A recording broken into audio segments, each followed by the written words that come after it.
women were largely responsible for carrying these traditions when you aren't allowed to bring, drums or books or anything, when you're not even in control of your own personhood, when someone else is taking you somewhere by force.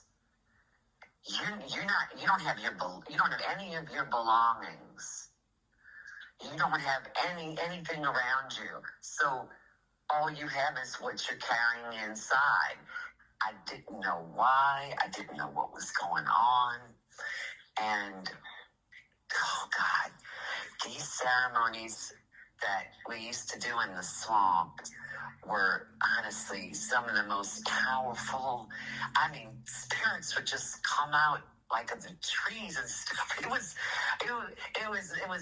is amazing what you would see spirits do. So, spirits visiting, it's always expected, but never taken for granted. But when faced with the horrific conditions that the enslaved people were faced with, women definitely had a leading role in keeping these traditions alive in any way they could, including, using that Catholic symbolism.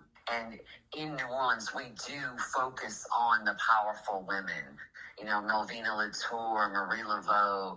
We focus on, those powerful women, tradition bearers. Magic became such a large part of the tradition here because, like I say, you can do those things, those small things, those hidden things. You had a much larger focus on, the magic and the practical use, small altars, little altars that were easily hidden or just out in the open but hidden behind Catholicism. You're hidden behind Catholic imagery.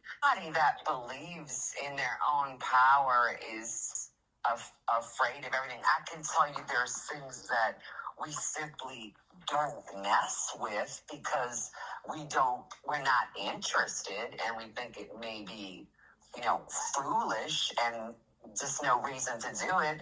Like, no one that I deal with fools with the devil.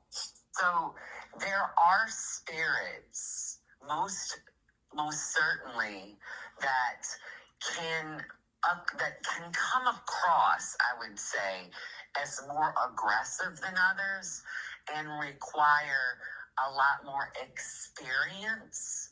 Sometimes a person, for example, might have something traveling with him, some kind of bad spirit traveling with them.